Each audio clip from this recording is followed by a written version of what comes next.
Well, I have a fun one for you guys today. So this is a massive box from the TCG Estrals, who reached out to me asking if they could send this to me. No strings attached. They didn't pay me or anything, and they also have no conditions for what I can talk about in this video, which is a good thing. Now, if you don't know me, I would suggest honestly watching my Open That Pack video if you want to see my stance on partnerships, sponsorships, all of that kind of deal.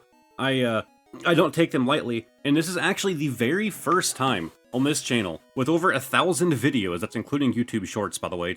YouTube doesn't separate them for some reason. For the last 5 years, this is the first time I've actually taken a partnership from somebody. It's not really a partnership, it was just them sending me a thing. And one of the reasons that I refuse to talk about your product if I'm not allowed to give my opinion on it. So inside of this massive box, there are many a thing. So we have like a little like welcome to thing here. Yeah, I guess they're really big on their Discord. I actually haven't joined that. I probably should have. But I also didn't want to like spoil by hopping in there that I'm going to be doing a video on it. You know, it's wild that I couldn't find this online. The anatomy of the cards. I was trying to find this because I was doing my research on this card game, and I figured that would be a useful thing to show you guys on screen. And to the Estrals team, this should be on your website. I went to your like how to play page, and there was some info there, but it was mostly like text dumps. Like, stuff like this is very useful. So I actually did probably more research than they expected me to do. So we're actually going to be talking a little bit about the gameplay, but if you're an active viewer of this channel, you'll know I am primarily a collector. So while I have learned how to play the card game, that's not really going to be the focus. So I guess first things first, they sent a plush. I don't know this guy's name, but here in a little bit before we get too deep into it, I'm going to bring out Green Screen Man to explain some math to you that I kind of uncovered, along with some other things surrounding this TCG. But, yep, we have this little sun monkey. I'm not sure what he's... Does he have a name? Okay, I guess we'll have to pull him to learn his name. Here, I guess we can do this. I don't think that's too bad. So obviously a goal of mine of these videos is just kind of to, like, have fun. But with this being a new TCG, to me at least, I figured we have to go a little bit nerdy on it. So they did send 3 packs here, a tournament pack, Series 3, Series 2, and Series 1. I don't know anything about these. What else is in here? We have 2 blister packs here. Those are like 1-pack blisters. Vipro and yes. Then we have a double something bundle. I'm guessing it's a double starter deck bundle. Okay. Includes 4 booster packs. Cool. So there's more packs in there. Bubble wrap, and yeah, a full booster box of Estrals Divine Champions Firestorm. I'm not super familiar on the history of the card game. I didn't dig too much into that aspect. But I believe Divine Champions is like the third set almost, right? Like this is not the third card set, but like the 3rd generation. Because it started off like the Kickstarter generation, then another one that I don't remember what it was called, and now Divine Champion. So for Pokemon fans out there, it's like going from Sword and Shield generation to Scarlet and Violet. I guess we'll save the big boy till the end. Let's start off with these tournament packs. We'll work our way back to Series 1. Also, I did just realize in these little blisters, these are actually the Stellar cards. We'll have a bit more on that later. I guess I'll go through these first 3 packs, then I'll go to the findings that I did for this video. So, okay. I love the artwork on this little guy. Yeah, it's one thing to note, on their website, they actually have a page where they have all of their artists. Oh, okay. We have effectively a reverse. I assume that's how they do their reverses. I know that's also how they do their stellars, right? Titan Strike. Interesting. And, okay, so this is a stellar. I believe that's what that symbol is for, at least from what I found. I need to go reconfirm. Okay, so yes, that is the stellar symbol. That's what I thought. But aside from that, it looks like you can get stellars as promos as well, which just makes sense. Again, we'll go over all of that here in just a minute. So we have Series 2, and I believe these are actually going back in time. Oh, this pack is different. Hold on. So you can kind of see like how this is more of like a standard style TCG pack like you would expect, right? This is odd. It's almost like it's heat shrunk. Like the sides are like dense right here, where it like goes down sharp around the edges of the cards. I'm guessing they had a different like print plate. I don't know. Like, oh, these 2 are about 2024, 2025. Okay, see, I guess these are actually going back through their print history of these tournament packs. So I don't know how these tournament packs work at all. That's one thing I didn't look into. It doesn't really say here. I'm not sure if these 3 cards are guaranteed or if you can actually pull different cards out of these. Editor me can put something on screen here. We have the Bandaloon, the Hurricane, destroy all face-down runes. That sounds useful. A little expensive, though. Not sure if I would want to run it. And, okay, so we have another promo Stellar here. Then we get to the Tournament Pack Series 1. Yeah, even that's different. Like, see how small this flap is right here? As opposed to on that, right? Like, that would extend all the way to that end. I actually kind of like this design more, to be honest with you. Like, this older pack design, I'm sure they had a reason for changing it. But, like, I kind of like how those kind of, like, perfectly line up with the split. That has, like, a lot of extra header on there. And, like, I don't know, I feel like this looks better. Again, I'm sure they had a reason to change that. But I kind of prefer this.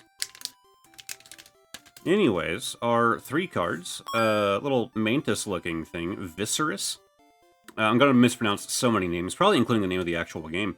Kindlyo. And, okay, we have another one of our promo, sellers. Neat. Alright, let's go to the information dump, and if you just don't care and you're just here for the sake of entertainment look at shiny card, I'm gonna leave a timestamp so you can skip it, but I do think it's pretty interesting. Alright, so a couple things to go over. First off, the rarity types in this card game. Of course, you have your commons, uncommons, the usual stuff. But as far as the good pulls go, well, of course you have holos, but above that you have full arts, which are significantly more rare, and finally you have a type called stellar, which I think is really cool. So stellars are going to have this little symbol on the top of the card next to the name. However, there are different types of stellars, which I didn't realize when I was first recording, so you'll see me make that mistake in the video. There are serialized, then there are more standard stellars. So serialized ones are unique artwork, and there's only 99 of each of them. So only 99 in print ever. So if you pull a specific type of stellar, you have one of 99. Now, I think there are some with less than 99 that I saw on their site, but I don't really know how all that works. Now, speaking of their site, there is something really cool that they do that I am a massive fan of. There is a section on their site where they have all of the stellar cards listed, and if you pulled one, you can claim it. So you can get your name attached to it as one of the 99 that have pulled that card. It also gets you an idea as to how many of a certain stellar are out there, right? If there's 99 and 30 have been claimed, there's probably more that haven't been claimed. Your odds are probably really low of getting that card. I just thought it was really cool. I do think it feels a little crypto-y, which I don't care for, but ignoring the fact that crypto crap exists, there isn't any crypto tied to this TCG that I could find anyways, and so I'm cool with it. So the last thing, the biggest thing where I did a bunch of research into this card game. The biggest concern that you should ever have as a YouTube viewer is when a YouTuber, like me, receives something from another company, especially when it's something like a TCG, because they can just increase the odds. They can make it look good, like I'm getting all of these amazing pulls. This is how good the pull rate is in this card game. And then when you actually buy it, that isn't what actually happens. Now, I don't think Estrals did this. I don't think that this is a thing that they do. They seem to be an extraordinarily legitimate company who greatly cares about the opinions of those out there. They're not going to do shady things. But I wouldn't be doing my due diligence if I didn't try and at least check. Like, find a way to see if they are doing that. Again, I don't think they are, but I could be wrong. So I did some math. Now, I watched a lot of content on Estrals. Now, I say watched in quotes. I didn't actually pay attention. I wasn't looking at the cards. I wasn't looking at the different types. I wasn't doing any of that. I'm watching it at like 2 times speed, and I'm skipping through 5 seconds at a time to see the end of each pack. And I did some math. Now, all of the YouTubers that I watched, I tried to do my best to make sure that they're not affiliated with Estrals at all, that they haven't received boxes from them, that they haven't been, like, on some promotional tie-in of any sort, and that they were not opening the same box that I am. Now, all of the packs I did are from the same set, but they're not receiving that creator box that you're seeing in this video. So, in total, it is a small sample size. Keep that in mind. 132 packs. It's not a whole lot of content out there, especially the set being pretty new. And my math from those 132 packs, 70 of the packs had no pulls whatsoever.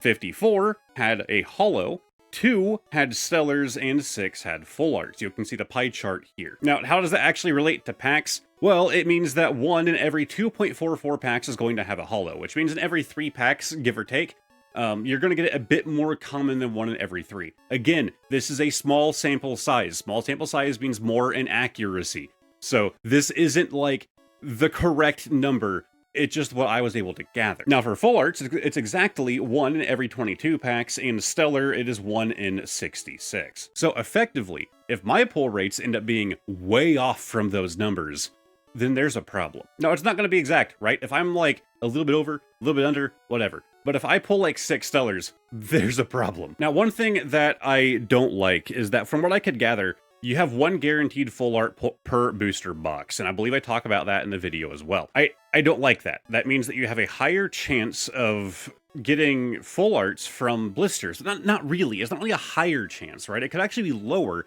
depending on how they seed them, right? But you have, you know, if you open 2 packs that are from blisters, there's a chance both of those could have a full art in it. But all 36 packs in your booster box, you're going to get 1. Now, I should clarify. I was put into a group chat with some people from Estrals, and I asked them some questions, and A-Drive got back to me. And he effectively said that they don't disclose any of that. They don't disclose if there's guaranteed full arts, yada yada. But he did say that with the next set, they're going to be moving away from that. So it sounds like they do that, but they're stopping, which is huge. Because it just removes the point in buying a booster box, at least in my opinion. I'll take my chances with the blisters where I have a chance of doing better or a chance of doing worse. But that raises the question, how true is it? Do you actually have better odds from blisters or packs that don't come from a booster box? Well, I didn't do the math on that, and so I just now did. Again, very small sample size, keep these numbers in mind. So that pull distribution that you saw before was from booster boxes and from blisters and the packs that come in like deck boxes. But this chart, this pie graph, is just from packs that did not come from a booster box. And we can see on this bar graph, which is a bit easier to look at, you have a 1 in 74 chance of a stellar, which is under the 1 in 66 that we had with the mixing with the boosters, booster boxes and not. As well as full art was originally 1 in 22, now it is 1 in 24. So I actually saw less full arts pulled when doing these blisters and from these deck boxes. But oddly enough, holo was higher. It was 1 in 1.80 as opposed to the original 1 in 2.44. In my opinion, all of those numbers fall into margin of error. If I would have found videos where I saw thousands of packs, I think the odds would have been pretty close to each other. So it seems like, you know, 1 in 36 is what I was told approximately they're going to come for the full arts, that you're going to pull the full arts is 1 in 36. And if I had to guess with a higher sample size, we'd probably be getting closer to like that 1 in 30 from both variants, from the booster box and the other. But booster boxes, again, I never saw a single person pull more than 1 full art from a booster box. Everyone that I saw, they did pull 1. So with all of that said, we're going to get back to this, which I filmed yesterday, of going through all of the packs. Then I'm going to go through after and see what my pull rate was and compare it versus the numbers that I gathered from these other YouTube videos. So let's get back to it. All right, let's dig into our 2 blisters. Okay, I gotta say at least this upside, it's still a pain to open, just like with Pokemon, but it's not leaving paper shreds all over my desk. Like there's a little bit, but like compared to Pokemon, I'm not getting my desk covered in paper. Oh, that's actually a neat touch. I didn't even realize that. It's sleeved. What? Okay, Pokemon can learn from that. They're sleeving their promo in their blister. That is actually a sick idea to prevent damage, because these blisters aren't going to protect your card super well. And you can see it has some warping to it, like, really not great. It still got warped. But, like, the sleeve is, like, a fantastic idea.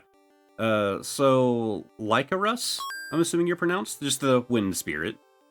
Nothing crazy. So I will say, I mentioned I'm going to be going over like how the gameplay works. It's going to be very briefly mentioned. I don't even like play competitive Pokemon, even though it's my primary thing. So I'm not really the best guy to go to for this. I learned the games I felt like I should. At the same time, there is a video that Estrals put out. It's like 10 minutes. I'm going to link it in the description of this video if you want to go check it out. I will say this about the gameplay, though. It does seem to take a lot from Pokemon and from Yu-Gi-Oh! And I'd even say a bit from Magic. In my opinion, again, I don't really play competitive Pokemon. The most I do anymore is TCG Pocket. I think I would actually like the gameplay more. Granted, I haven't actually played a game of it. I should clarify that. I mean, how could I didn't have the cards? But I think a lot of their ideas are really interesting. So like you can see here on the Spark It, right? Like you have 3 attack, 1 defense, right? Just like with Yu-Gi-Oh! You can summon an attack, or cast in attack position or in defense. So then only once per turn can you change how you do that. But you also have the idea of attacking directly, right? So if you attack something in defense, right, and you have 3 attack, they have 2 defense. Well, you're going to destroy their monster. But that's all you're going to do. If you attack something that's in attack form and they have 2 attack, you have 3, well, you just did 1 extra damage. Because it's in attack form, you hit them directly. And whenever we get to a spirit, so we have Solaret? Sure. Crooked, I don't know how to say half these names. Harpy, Mistral of Boreas. Sure. I should mention that I'm dyslexic, so my grasp on the English language is already terrible to begin with. So we have rune cards. Again, you can kind of think like Yu-Gi-Oh! In some aspects, or like Pokemon on other with their trainers.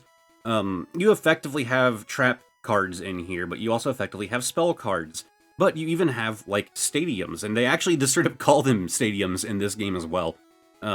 Very similar idea to stadiums in Pokemon. I play a stadium, now it's affecting both of us. But you play a stadium, mine goes away, and yours is affecting both of us. So we have the Lyre of Apollo, Spinosect, and a Zapator. So I actually think I kind of forgot the pack trick, because like one to the front, right? Because this is... Yes, I believe that is our rare. So these are spirits, and they're... Really doesn't matter what spirit you want to use. So the idea is that the actual name up here doesn't matter, although I'm sure with some cards it will. I'm actually not sure. But you have like a Wind Spirit and Thunder Spirit. That's the part that actually matters. So you have a Spirit deck on the left side of 20 cards. Then on the right side, you have your actual deck, right? It's almost like if you made a Pokemon deck and you took all of the energies out and put them in a separate pile to draw from. You need spirits in order to do things like this guy. He requires 2 spirits in order to be casted. But you can also see that they're 2 different types. That actually doesn't matter. I can use these 2, even though only one of those lines up with him. Neither of them could, and you can still use him. But if you have the correct ones, then you can use its ability. If you don't have the correct ones, well, you can still use his attack and defense, but his ability can't be used. But what I think makes it interesting is that the spirit pile is also your life bar. If you draw all 20 of your spirits, you lose. I also saw that if you draw all 20 cards from your main deck, you also lose.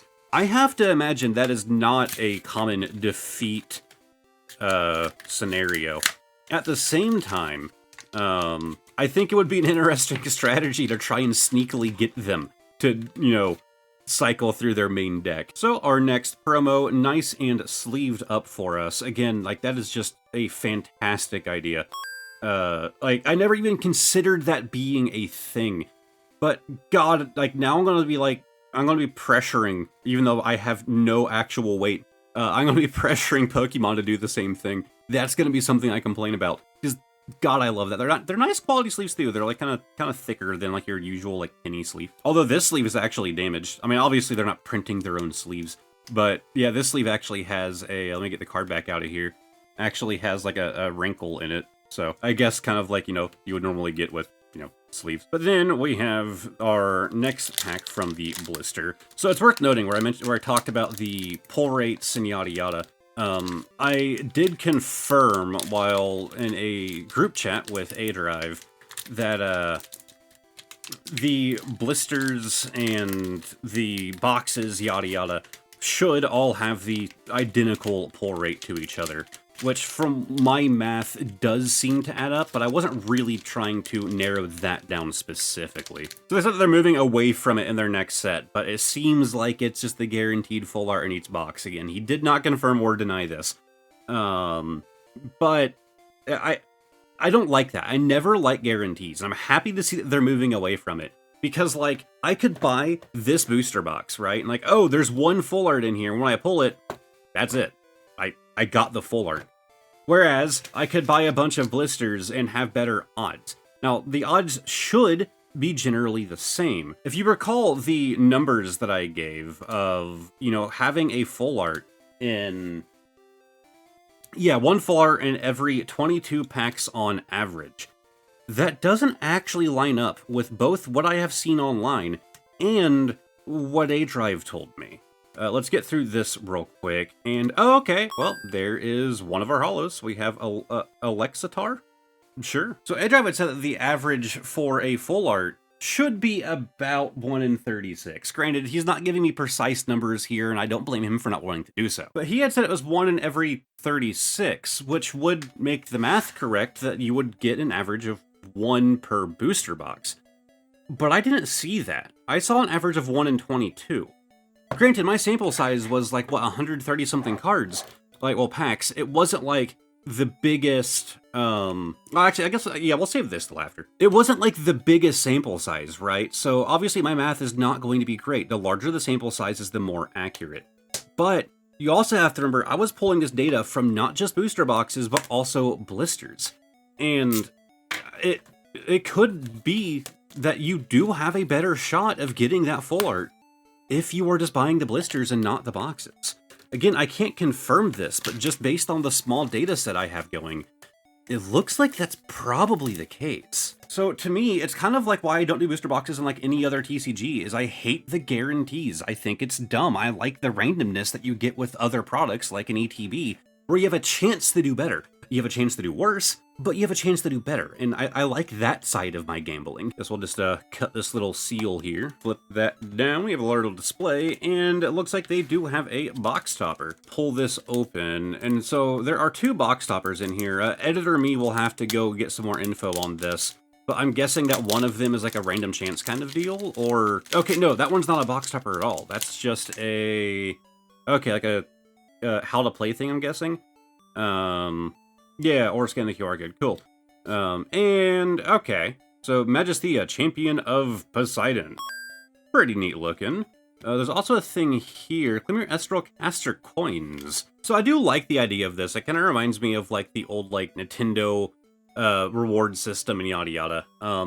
Instead of having, like, code cards for, like, a digital game, right? Well, this, I guess you can use to get coins.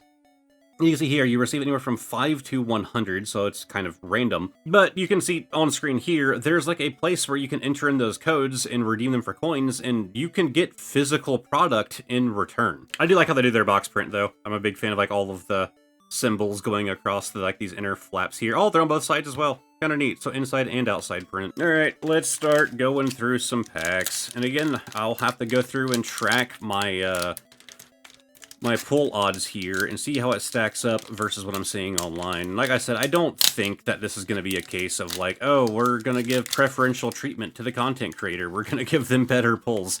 I don't think that's going to be the case, but it is something that you should always be concerned about when you're watching this kind of content online. Because, like, that is a thing that companies do. Also, I love that card. That is adorable. Like, it is a thing that companies do, but I really, really don't think it's going to be the case here, but I wouldn't be doing my due diligence if I didn't check. We have the Your Scout, Waspire. It's a fire wasp. I kind of like that idea. I imagine that's really bad for the local forestry. Oh, I forgot to do one to the front. I forgot the pack trick. Whoops. Vipro as our fire spirit. Yeah, I believe you just get 1 spirit per pack, which kind of makes sense. It's also similar to Pokemon in that way. And we have a holo, Nixamera. But kind of similar to Pokemon in that way, right? You get 1 energy per pack. You're getting 1 spirit per pack. Spirits basically serve a very similar purpose. And granted, they also count as your life. But it's neat. I wonder how the typing will work in a traditional, like, competitive deck, right? For Estrals. I have to imagine that, you know, Dual type is probably very common. But how often is it that you go above 2 typing? I have to imagine it would be easier to pull off in this than it is in Pokemon, but there is going to be a limiting factor there, right? You only have 20 spirit cards, and again, you can't even use all 20. You can use 19. Once you draw that 20th, you're done.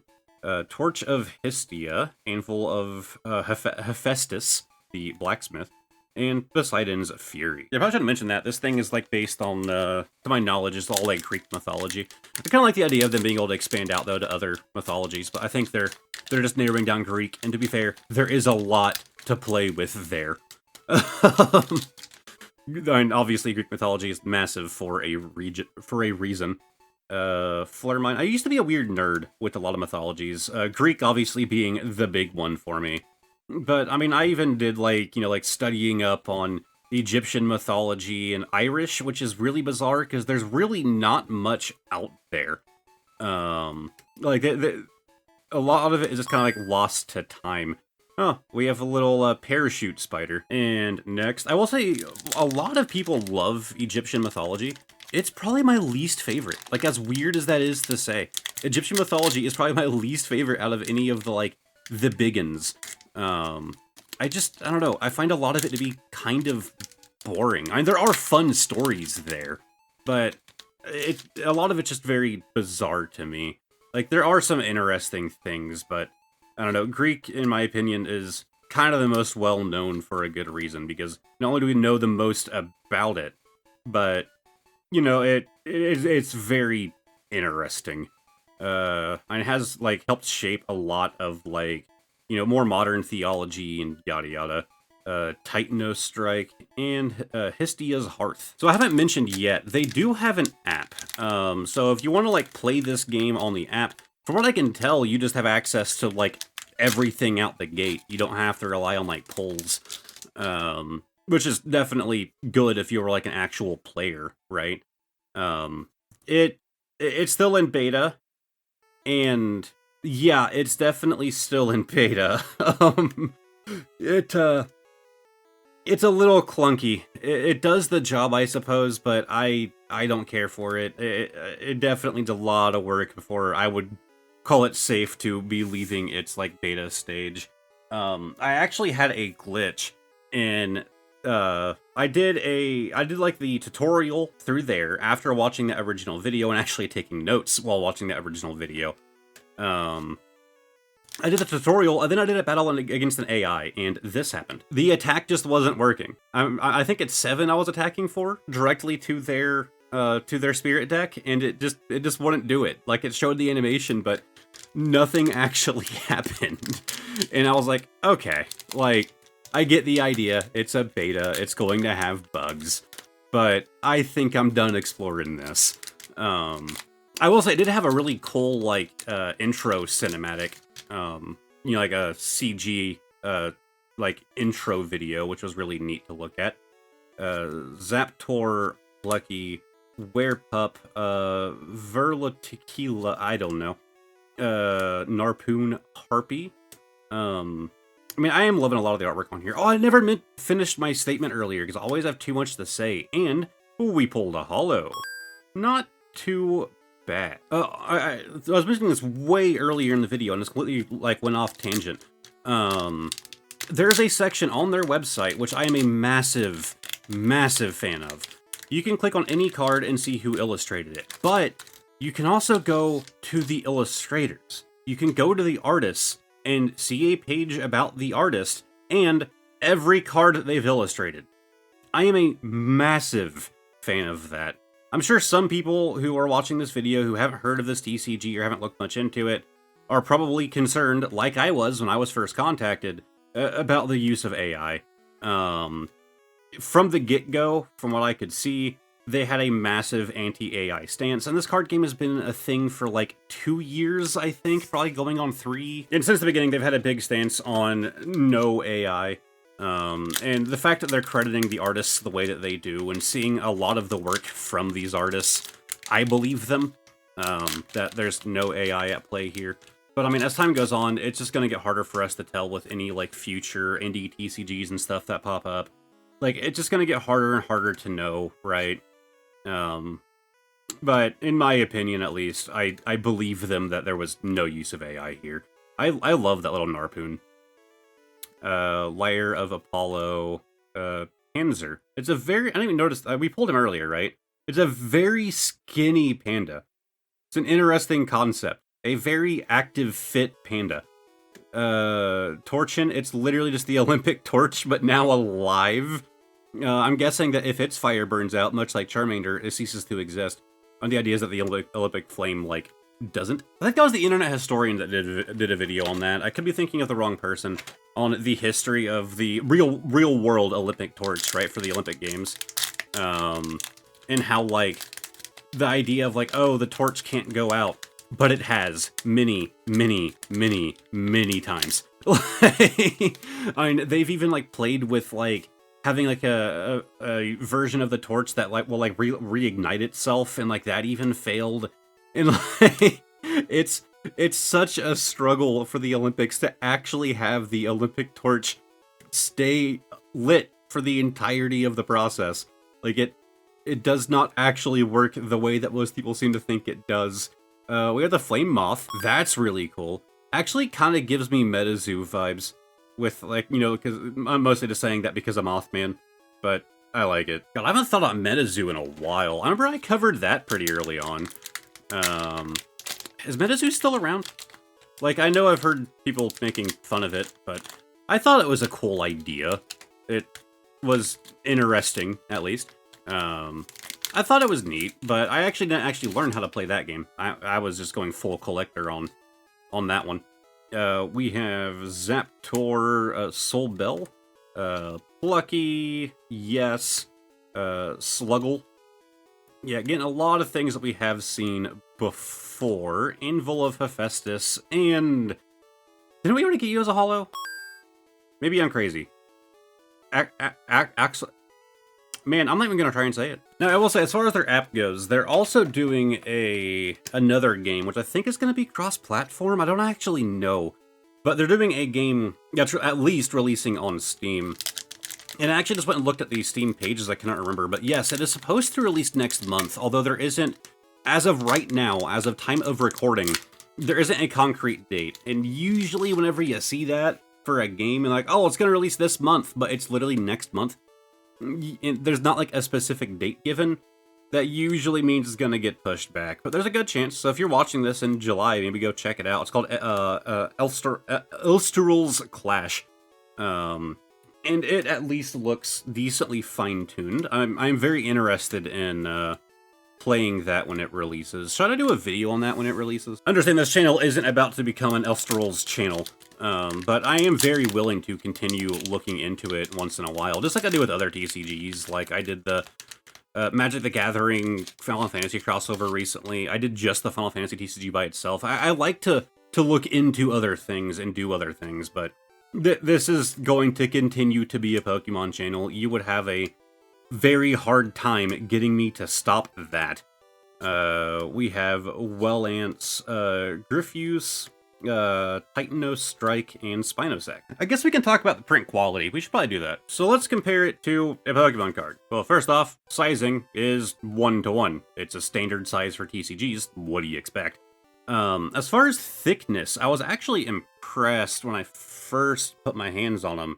They are thicker than standard Pokemon cards. Not by a lot. So you can see the Estrals one is the one down here. It's not like a big difference. But that thickness does actually change a fair amount of how it feels in the hand, and how well it's going to hold up over time to being beaten and, you know, used in play. I mean, it definitely has, like, you know, almost some memory to it. Like, those couple flicks right there were enough to warp it, right? So it's almost like it's made out of, like, a softer cardboard, right? But, like, just doing that was enough to warp the card. At the same time, that also means it's probably really easy to warp back. It's the same thing with any other TCG. A warped card is the easiest thing to fix. But it's not like the Final Fantasy TCG, where their cards are almost like plastic, right? Like, their cards feel like you could leave them out in the rain, and nothing will happen to them after the thunderstorm is over. These are still cardboard, like you would get from Magic the Gathering, or Pokemon, or Yu-Gi-Oh! But I would compare the quality of the actual, like, paper closer to Magic than I would Pokemon. But if we look at the holos, of course, a lot of the holos have very standard, repeating designs. You have that, like, very strong sparkle effect going on, of course, with their, like, Estrals logo in there. But when you compare that to, like, a Pokemon holo, I mean, Pokemon wins the holo competition. This is a very strong, right? It's a lot going on. And I kind of had the same issue with it that I did with Metazoo. It really blocks out the background. Like, it's a really strong holo effect. Now, I will note on camera, where my camera is picking up these reflections, it can make it look a bit stronger than it does in person, right? But it still obfuscates the background very strong, as opposed to this. It's a bit more light, but it feels more quality. At the same time, from my experience, my limited experience with these indie TCGs, these indie prints, it's kind of hard to do the whole holo thing. And so, if I had to guess, they are doing the best that they can currently. Again, I don't think it's bad. I still think it looks nice. But if we were comparing it to the big boy competitor, right? Largest media franchise on the planet Earth, indie card game. I think it's about what I would expect. Anyways, let's keep this video moving. Part of the idea of this video is, like, you know, like, hey, have you, like, if you've never heard of this TCG, then this video is probably going to be, like, a good thing to watch, or if you're interested in getting into it. So, of course, you know, I'm having fun opening things, but I'd also like to inform wherever I can. Again, when it comes to the actual gameplay, while on paper, I am a big fan. I haven't actually tried it out. Sorry, I kind of, like, hit my camera there.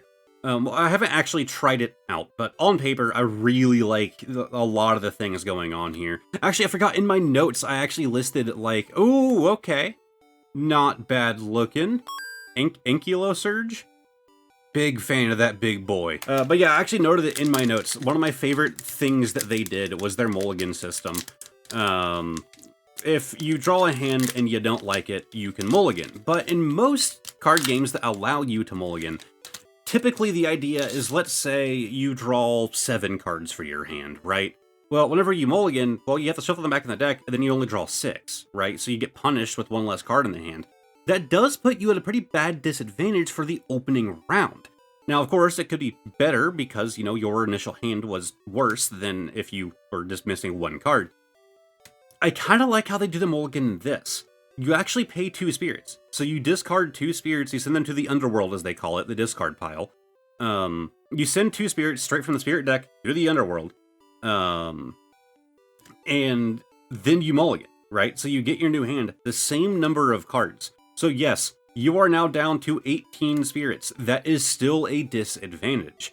And we actually got a spirit this time as our holo. Okay, but, like, yeah, you're still having a disadvantage, but it allowed you to have a stronger start if your opening hand was just terrible. So of course you should still try, you know, strive to build a deck where, you know, you won't have to mulligan very often, right? You still need to try to build a pretty strong deck that you can reliably pull things that you could use. But if you have to mulligan, you can still start off just as strong as your opponent, and if you can get the upper hand early on, with all of the cards that you needed in your opening hand, right? Because you weren't down a card or 2.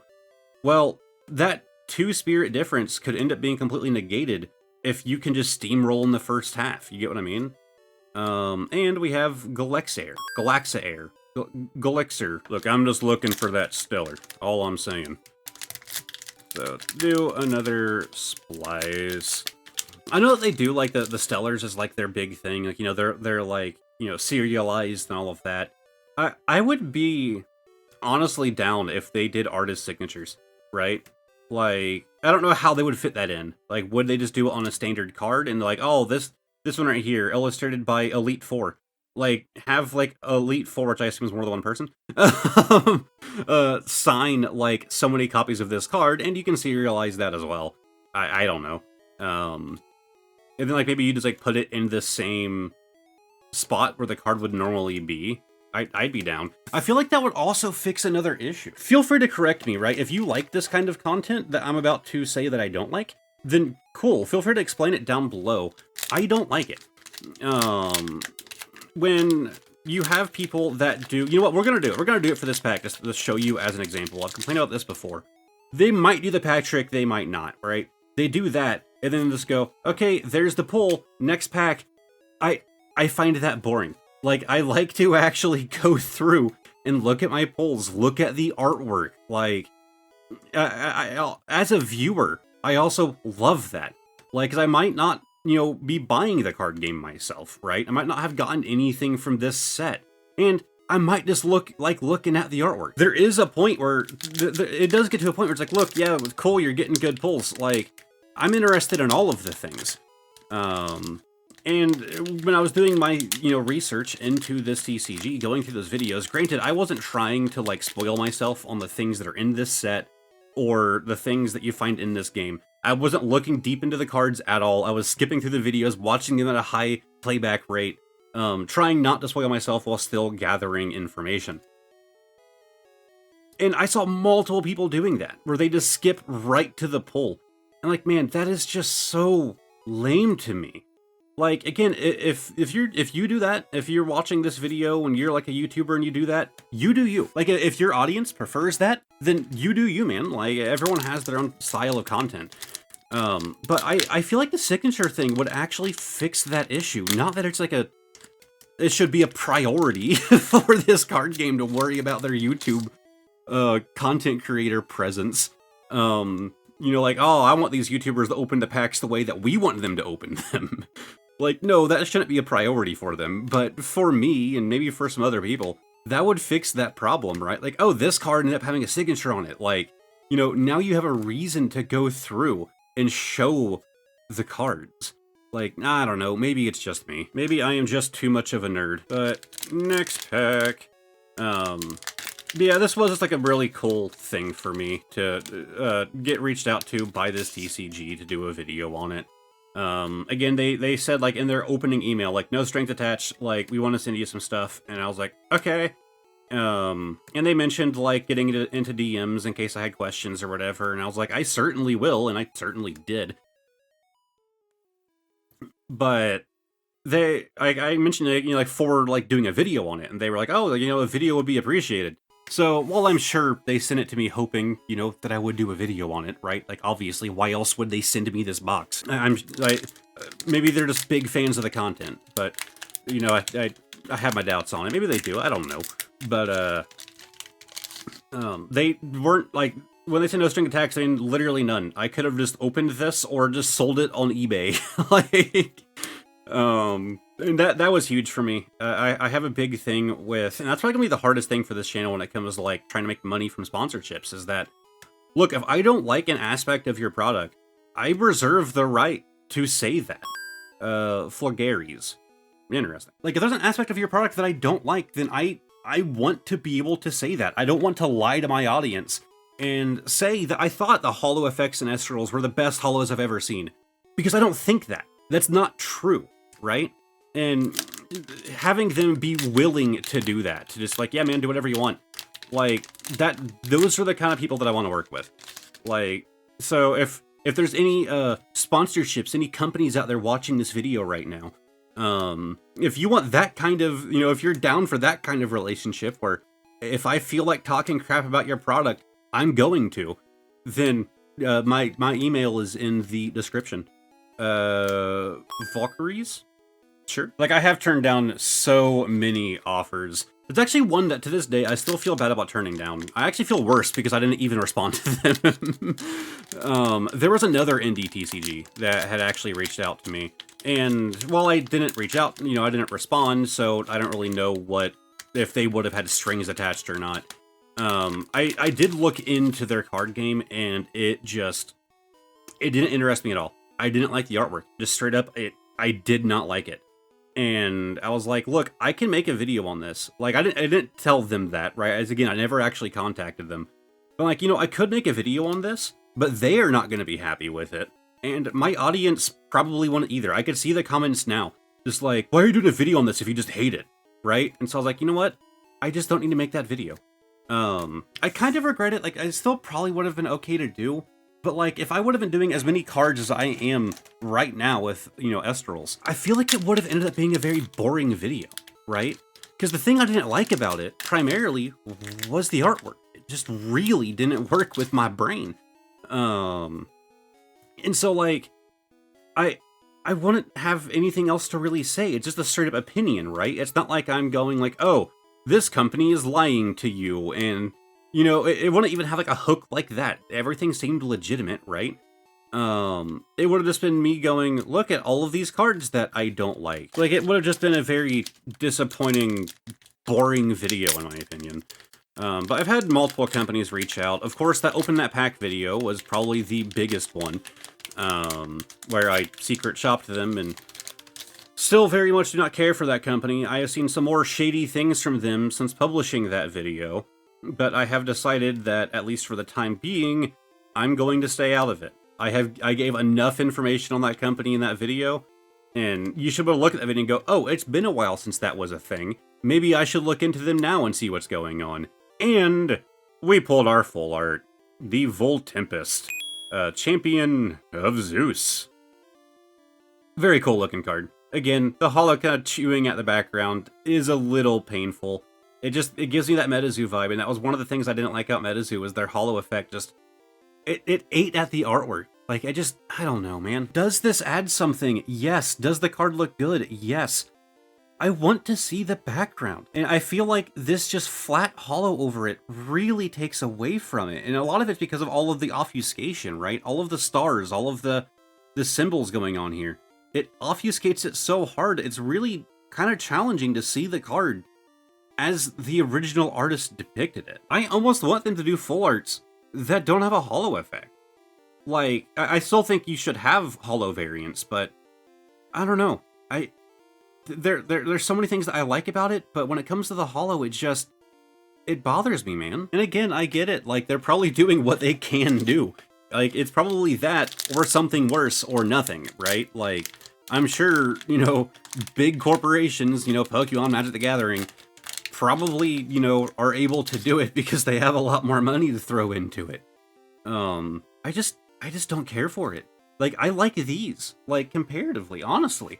Like, if I was in, like, an LGS and I was looking at cards, this would catch my eye. This Frigicub right here would catch my eye quicker than that would.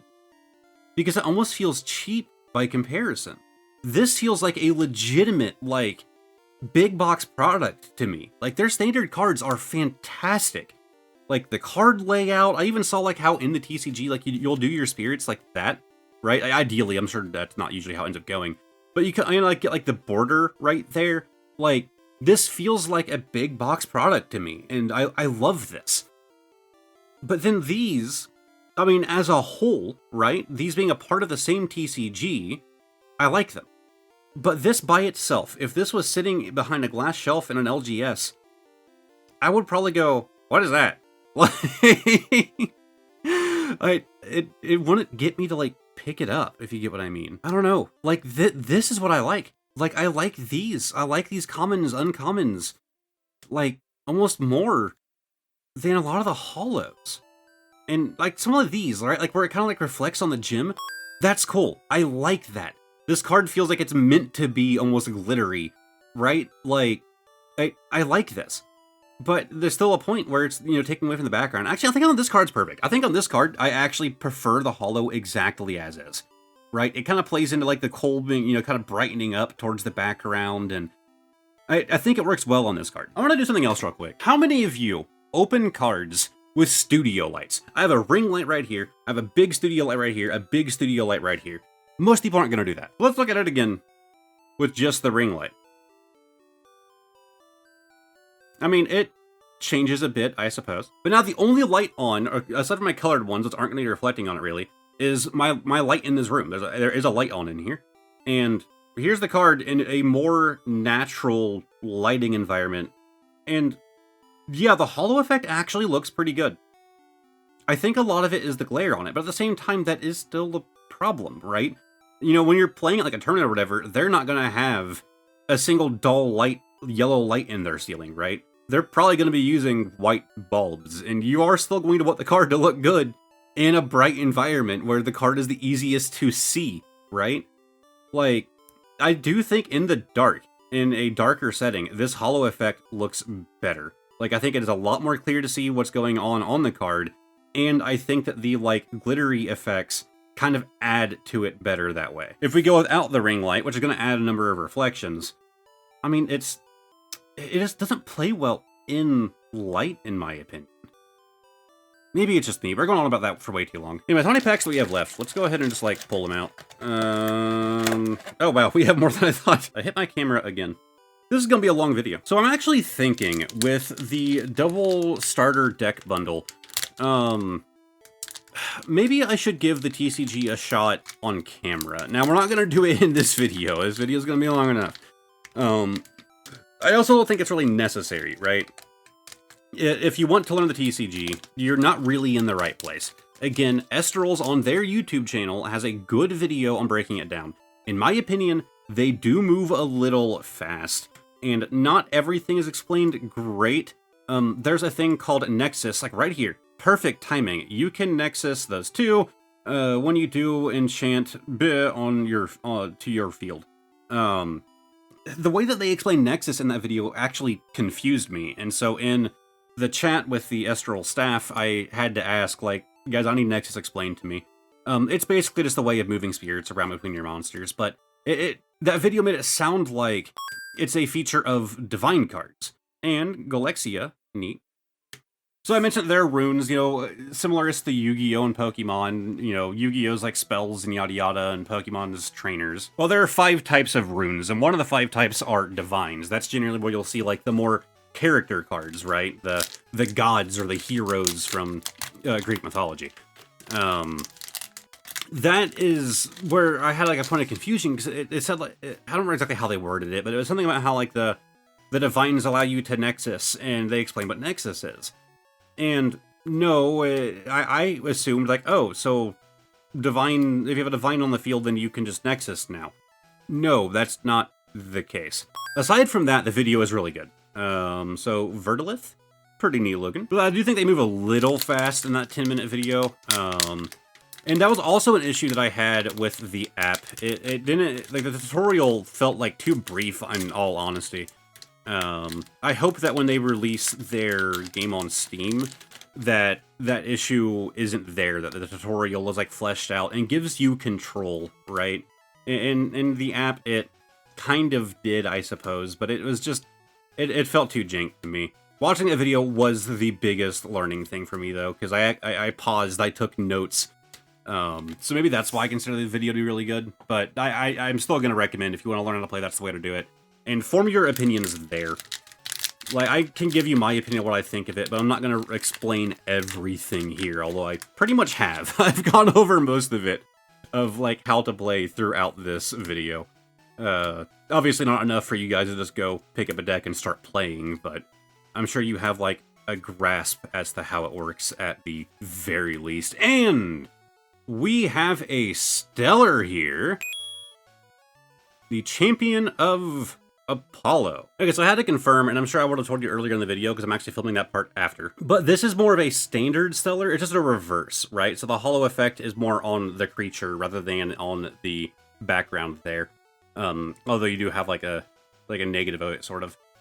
It's not serialized, so you can see it down here is FST-R07.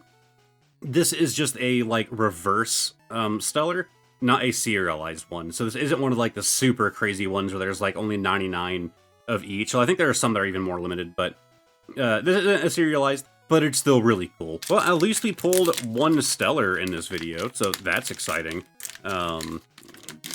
Chances are I will not be pulling another in here, but, you know, supposedly there should be a chance to get more than one. Same with the full arts, right? From what I was seeing online, it looks like full arts are just guaranteed 1 per box. But from what I've been told, that might not necessarily be true. It's just good luck getting more than 1. Alright, we have our next pack. We have 5 left to go. Good God. This is a long video. Like, it's not like I didn't expect it to be long. Yeah, what I was gonna say with the starter decks, maybe I can, like, get a setup going, and I'll probably just do it as a members-only video, to be honest. You're not missing much. But just try to teach my wife how to play, and it'll just be probably like a desk recording, probably from more of an above angle. And just try to play, because that starter deck bundle right here does have, you know, 2 decks in it, right? So I guess I gotta actually try out a game and just do it as like a members bonus video. If that video isn't out, so the YouTube members out there, if you're looking for that one, if it's not out today at like the same day as this, then I'll probably do it for the usual members only for this upcoming Sunday. But hopefully I can do it in the same day. I don't know, I'm kind of doing this whole thing pretty last minute. I'm filming this pretty close to when it's going to go up. So of course I have to film the other part and edit it and all of that with a very limited amount of time. 3 packs to go. Oh yeah, we're talking about print quality. Let's talk about the packs too. They're fine. That's about it. They're TCG packs. I would put them above what you would probably expect from a standard, like from like an indie card game. Like I think the packs are actually like pretty good. Obviously, when you compare them to, like, Pokemon, I think the Pokemon pack quality is a little bit better. I will say I like them more than Bandai, though. Dragon Ball and Digimon, I hate those packs, man. Like, you just have to use scissors. Like, at least on these, you can do it with just, you know, pulling it open. But I do like the clean split that you can do with the Pokemon packs that you can't really do here. I guess I can attempt it, but it takes a lot of force to be able to do like a clean split. Yeah, then it just, yeah. And again, there's a point where that's like a stylistic choice, right? So they wanted to go with or whatever, but yeah, they're printed in high quality, and I think that they're fine. Again, better than what I would expect for a like up and coming kind of card game. I still love that Frigicub. Like, again, I don't know the Estrals well at all, but man, I love that little cub. Viscerous. I gotta say, from what I'm seeing here, I feel like they did the opposite to me. Like, I feel like my pull rate is not as high as what I was seeing, because the odds that they had told me is that you should get a holo in like 1 of every 3. And what was the math I ended up getting? It was like every like 2.44, which means a bit over 1 in every 3. I feel like I'm actually doing worse than that. Yep, Poseidon's Fury. Oh man, maybe they went meta. Maybe A-Drive predicted that I was gonna do that, and so they sent me a booster box with less pulls in it. Anyways, that's a joke, by the way. I feel like people don't tend to understand a lot of my sarcasm. Pop that open. That's a very dense box, I'll say that. Like, this thing is stuffed. But pop that open, and yep, there are things in here. Kind of hard to just pull them out, so we're just gonna dump them. Okay, super not necessary, but God, I love this kind of stuff. They printed on the inside of the box. Like, unbelievably not necessary. Like, very not necessary. But God, I love that kind of stuff so much, man. Just that little attention to detail, just to add that, like, bit of premium to it. Now I need to find one, hold on. Which one of these two is more appealing? First off, Hellpoint is a game that I thought might be okay, and I ended up really not liking it. But, open it up. Man, you have, like, artwork on the inside of the case. Open up Lego Star Wars Skywalker Saga. You have an ad to buy Lego, and white. Like, it's so boring, and that's one of my favorite things that games do, is whenever they do those, like, reversible covers, man. Like, they put attention to the inside as well, because you're not just going to stare at this your entire life, you are going to open it at some point, right? Like, I love that. And then even some companies that go the extra mile. Back on the 3DS, Corpse Party, which I actually own, like, the full thing. Like, you open this up, and look at that. They did a reversible cover with the characters in the holes in the case. And when you slide them out, it still continues. They didn't need to do any of this. They didn't have to do the holes in the case and put these in there. They didn't have to continue the artwork past what you would see through the hole, but they did. In my opinion, if we're not getting manuals in our games anymore, this should be a requirement. You're printing the paper anyways, put something on the back. All that is to say, not needed, but I like it. Anyways, it did come with another 4 packs, so we'll go through those here at the end. Cardboard, man, this is the best inclusion. There, now he has a tower on his head. Oh, hold on, this is like a good print. Hold on here, buddy. Okay, so you have like a poster on one side, kind of hard to show on camera. And on the other, you have the playmat, which does show you like rune types. They label what each section is. Spirit Deck, Stadium. They kind of have like keywords here for search, cast, nexus, enchant, ascend. How to play video guides, probably just takes you straight to that video I was referring to. This paper quality is fantastic. What did they use for this? This is so much better than any of the standard crappy paper playmats that you get. It's like a good matte finish. It's like kind of thick. Like, this has some heft to it. Like, it's still a paper playmat, don't get me wrong. Paper playmats suck. I hate them so much. But like, that isn't bad at all. And of course they sent 2. Yeah, with different poster artworks. That's cool. With the guide that I pulled as well. I will note, the lack of a proper how to play guide in here is kind of lame. I get they have the video QR code, and most people like me are just going to do video form anyways. But I feel like you could include a how to play guide in this. These are like pretty dense paper playmats, man. But I assume those 2 decks are, those 2 posters are based off of the... Oh, no, rip tab, come on. We gotta pull off this shrink wrap. Okay, let's get the knife back out. So we have Carry Off, Champion of Hermes. And to my knowledge, it should be the card underneath this, that you actually have the chance to get another Stellar. So what it was explained to me is that Stellars are available in every product. But the Stellars that are going to come in decks are actually limited to just the decks. So I could get a Stellar in here that you can't get from getting in a pack. And I believe it should be right behind, and we did not. But, oh wait, no we did. I'm dumb. That is a Stellar. Hermes Trickery. It is not serialized, but cool. There is a Stellar. And I believe from here, it's just going to be more of a standard deck. So, oh, do they separate the spirits for you? Thank God, because they're supposed to be separate. Like, so you would just take all of these out. So, oh, is this a triple deck? I didn't even notice that at first. So, yeah, you actually do have a triple element deck here. That's cool. So yeah, that would be your spirit deck all in one piece, unless one of these was a spirit now. But then you would have your main deck right there. So we have the Gorgon's Gaze. That's a very nice looking card. It's a counter. From what I understand, if they have like that rainbow effect on the rune, it means that it doesn't matter what type of spirit you use, you can use anything. So 2 of the Gorgon's Gaze. Okay, I'm liking these like kind of rainbow looking counters here. Okay, we have a Rainbow Invoke. Is this rainbow effect just like a thing throughout the whole deck for a starter deck? No. Okay, so we go on to the Dense Fog, Earthquake, Tornado. Okay, this is looking pretty neat. And I guess I can always swap out that leader card there at the front with the better pull that I got. That's a funny looking guy. Cockatoodle. It's a... Oh my god. It's a poodle and a cockatiel. Sure. Or a rooster maybe. I don't know. There's Carry Off again. Wait, Carry Off and Carry On. Okay. We have an Anteater. Ardbud. Is it an Aardvark as a small seedling? Spinosec, Spy Nymph. That guy's name I still am just not going to try and say. Oh, Dracodoodle. That's neat. So yeah, I guess I should mention, it looks like, oh, this evolves into this, right? And then probably that would be... Nah, not really. The thing is, it's not like Pokemon. I would say it's closer to Digimon in this regard. So the idea is you could summon this thing out for 1 spirit, right?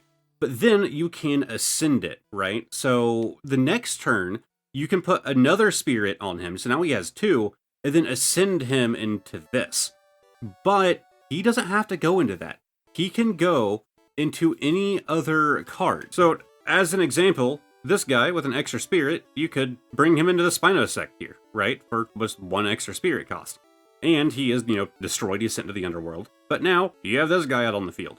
And you can even do the opposite. You can ascend this Spinosec down to a 1-cost card if you wanted to. You can even, if you had 2 cards on the field with both of a cost of 1, well, you can sacrifice both of them, send them both to the underworld, and take both of their spirits to ascend to this 2 spirit. The way that they handle evolution in this card game is just very, very interesting to me. I put this one upside down? No. Oh, I just noticed. Oh, big complaint. Oh, come on. It's one of the things I hate the most about, like, Yu-Gi-Oh! Because they don't do it either. Magic the Gathering, Final Fantasy Cloud deck. Pokemon. Burning Shadows, Lycanroc deck. Actually, it's the Rocksteady, I believe. Yeah, Rocksteady. Estrals deck, Digimon deck, Yu-Gi-Oh deck. I don't like it, man. If you're gonna send me a deck, I want to keep it as is. I want to use it as a deck. Now, I understand, a lot of people are going to be taking important cards out of here and putting it into theirs. But from the collector perspective, which is what a lot of this channel is from the collector's point of view, right? Because that's what I am. A deck box is kind of essential. Digimon doesn't do them. I had a couple of these laying around, so Digimon deck went in this little plastic, like, pencil case thing. For Yu-Gi-Oh, I actually use these, and I actually like that they do send this card in here, so it kind of gives you an artwork to put on the front, and then I put the featured card on that side, right? This little simple deck box right here. I don't know, like, I feel like now I have to go out and buy 2 deck boxes. Like, buying this pre-constructed deck, the starter kit, well, now I have to go out and buy 2 deck boxes too to throw them in. And I want it to be something clear, that way I can, like, put on, you know, you can put the featured thing at the front. Or what I did with this Yu-Gi-Oh one here, label it. Like, it's a pet peeve. I'm sure, you know, that's the thing about opinions. People have them. I'm sure that there's a lot of people out there that don't agree with me. They don't find it essential. And I don't think it's essential. But from a collector's point of view, it is huge to include a deck box. Anyways, we're actually going to do this. We're going to take that card down. We're going to put you at the back. And we're going to put that card back. So we have our Voltempest here. And start going through all of these. And then we have 4 more packs to do. Very generous to do. Oh yeah, I forgot these are all just going to be spirits. Very generous to do 4 packs, I will say that. We have the poison-tipped arrow. Actually looks really cool. Another one. Pandora's box. Man, they had to do... Come on, you had the chance. You had the chance to educate people, Estrals. Pandora didn't have a box, she had a jar. Pandora's box just flows off the tongue better. And somehow it became a thing that it's called Pandora's box. Pandora did not, in fact, have a box. It was a jar that was given to her by Zeus, not a box. Yeah, the whole idea is that she wasn't supposed to open it and yada yada. Then she did do, and then, you know, cursed humanity for it. We have Tsunami, Thunderstorm, Race to the top, racing to Olympus, it seems. Oh, yep, and they made it.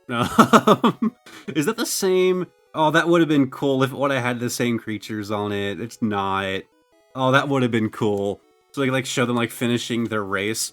Maybe, like, swap the position, so, like, the one that was losing on the first card ends up actually winning in the end.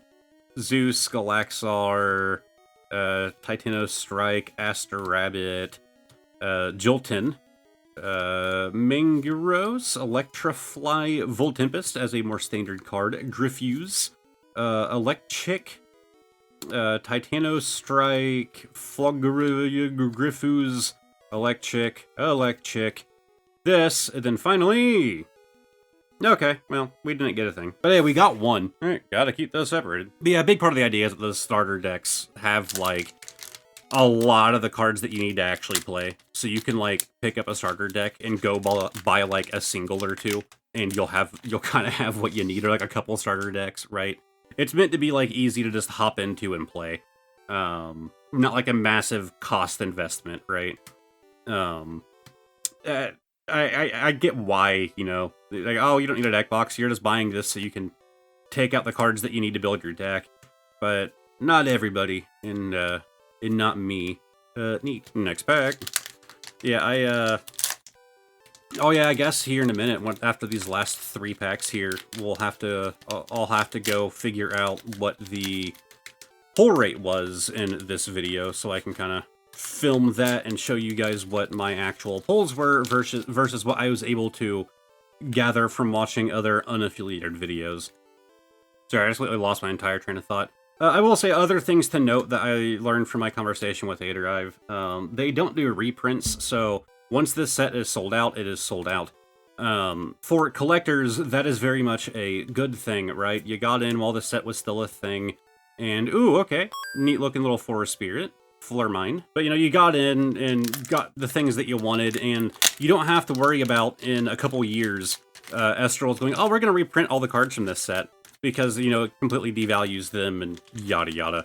At the same time, they said that a goal of theirs is to, like, useful and, like, prominent effects and stuff will continue to be featured in future sets. So if you are a player, you don't really have to stress about trying to get, like, this old box that doesn't exist anymore, because there's likely an equivalent in a modern set, right? Like in the current thing I think it's kind of neat. They also don't do short prints. Again, we have another Champion of Zeus as a holo. So all of the full arts are of equal pull rate, right? I assume the stellars are going to be the same. I mean, there's like 99 of each, so kind of pretty self-explanatory there.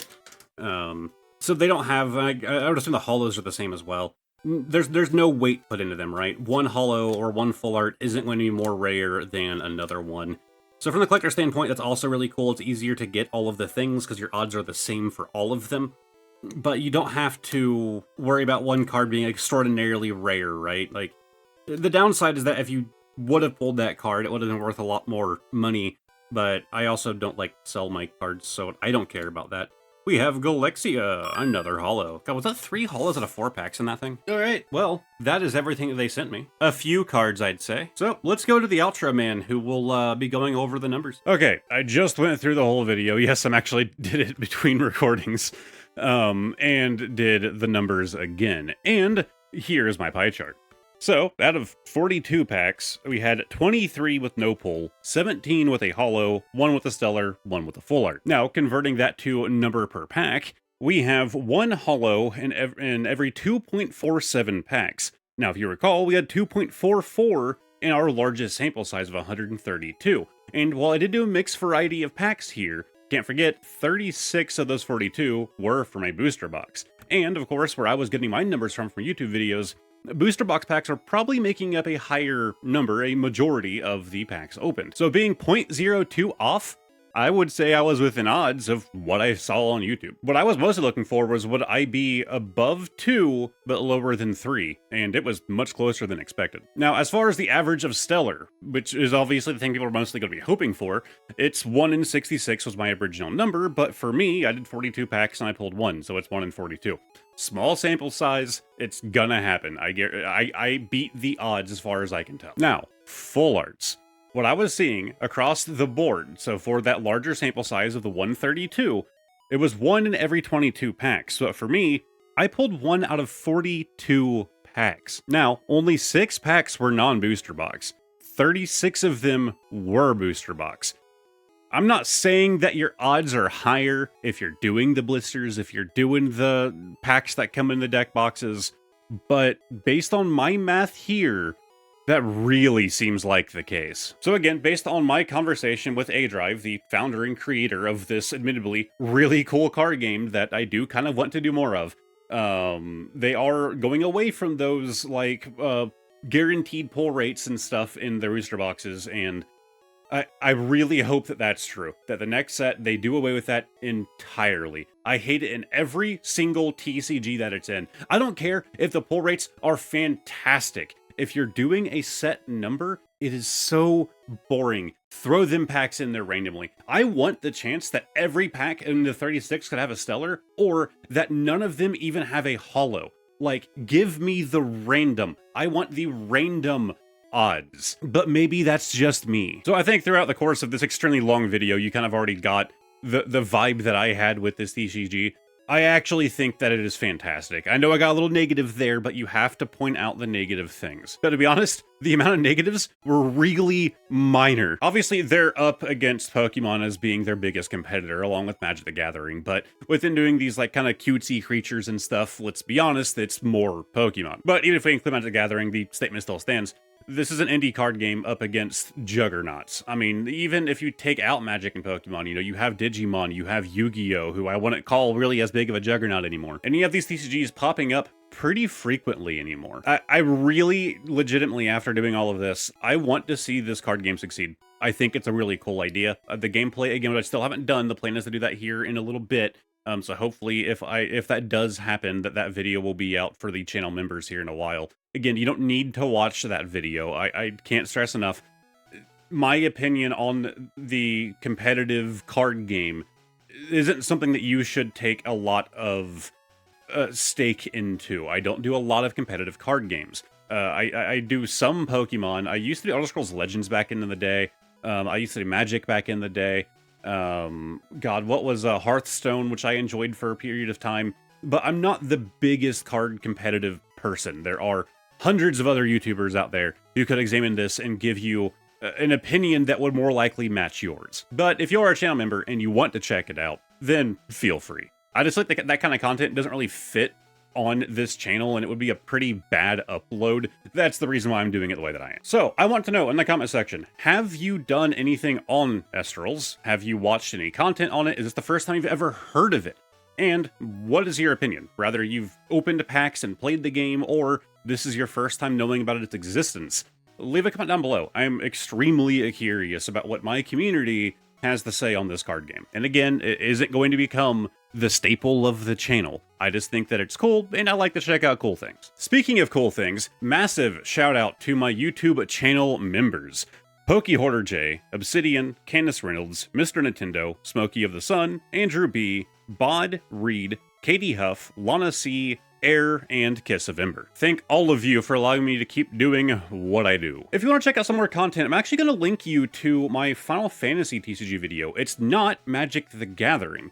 And I actually think that that would be like the first competitor that this card game could potentially overtake, because it's not doing super well here in the West. And it'd be interesting to see if there's more stuff done on Estrals than there is on the Final Fantasy TCG. That would be a big bragging point, but I still love that TCG, so check it out here. On this side, I'm going to have a playlist of all of my Pokemon videos if you feel like binging. And lastly, above my head is going to be a link to my community Discord. If you want to chat about things in this video, feel free to hop in there, or you can leave a comment. Thank you guys very much for watching, and hopefully I will see all of you next time. Goodbye for now.